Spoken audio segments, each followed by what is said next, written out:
This is 8 Minutes, a podcast helping you understand the energy and climate challenge in just a few minutes. I'm your host, Paul Schuster.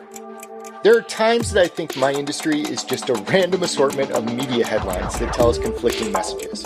EV sales are up. Buyers have stopped buying EV cars. The solar industry is having its best year ever. The solar boom is over. How do we interpret this cacophony of noise? Today, I'm going to step back a bit and help us think more critically about what the data is actually telling us, the good and the bad. And I'm hoping that by doing so, the next time you see a headline or a data chart on climate activity, you can interpret that information on your own terms and not solely through the lens of the publisher. 8 minutes. It's how long it takes the sun's rays to hit Earth, or about how long it takes to fry an egg on a Las Vegas sidewalk in 125-degree heat. Global warming is real, my friends. The data proves it. Let's get it on.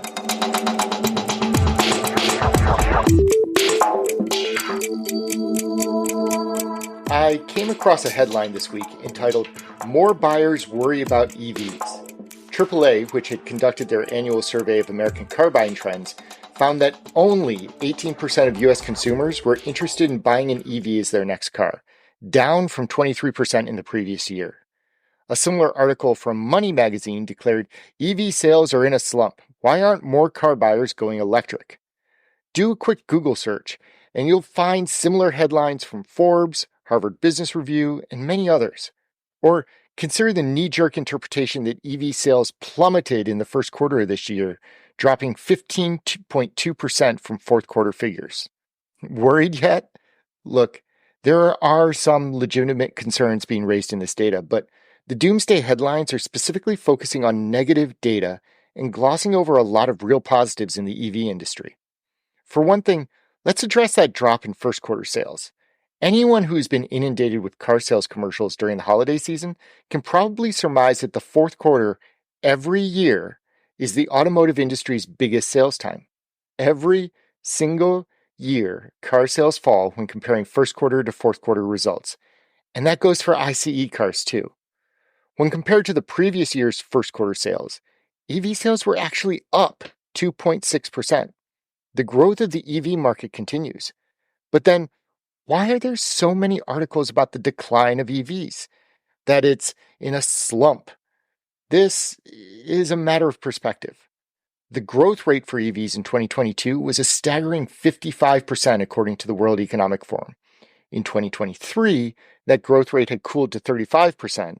And the forecast for this year is just under 10%. Seems like a downward trajectory, doesn't it? Keep in mind, though, that this is the growth of the EV market. Even this year, global EV sales will grow by 10%. That's still good news. It's just not as good as early forecasts for the industry had been.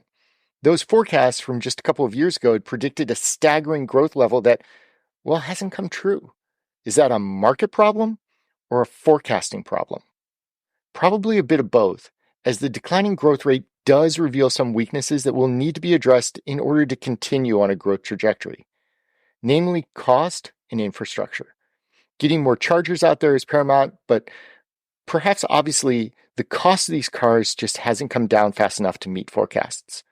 An EV is still something of a luxury purchase, and so it's no wonder that as the market matures and is moving from early adopter to mass acceptance, the industry is struggling to continue their explosive growth.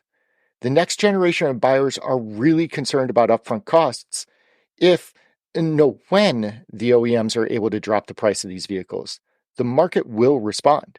In fact, take a recent article from CNN entitled, "How EVs Became Such a Massive Disappointment," where the opening sentence was, "Tesla has been slashing prices."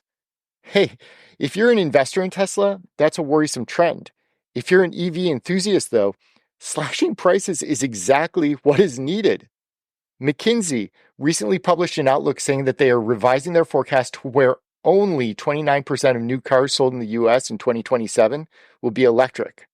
What they don't say is that only 7.3% of the market is EV today. Getting to 29 seems pretty good. Now, let's look at renewable energy.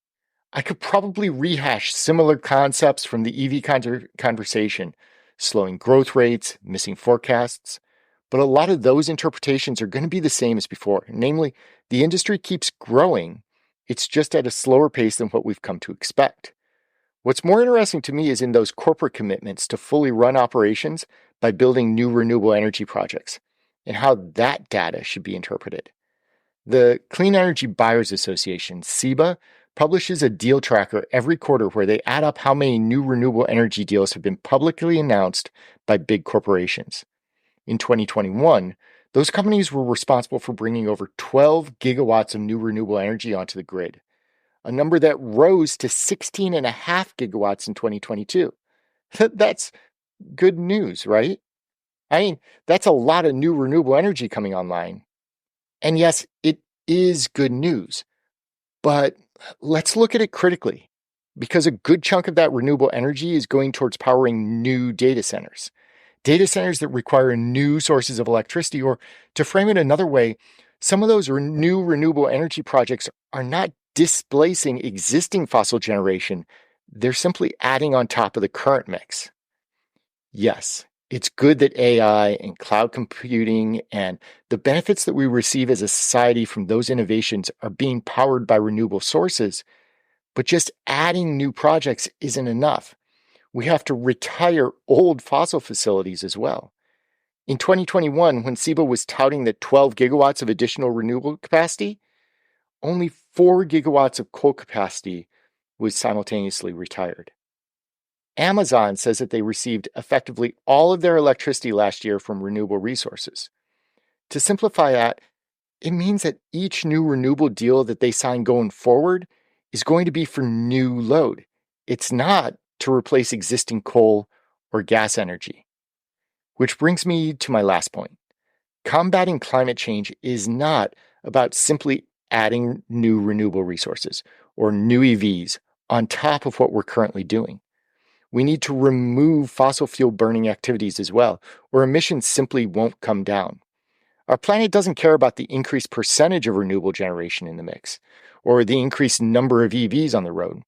What's really important is the overall emissions value, and taking old fossil burning units offline is important. To that end, Vox published an article earlier this year that we may be reaching a tipping point on global emissions. For the first time, it looks like our total global annual emissions will be lower in 2024 than it was in 2023. That is worth celebrating, but only to a point as well, because we're still putting a lot of carbon into the atmosphere.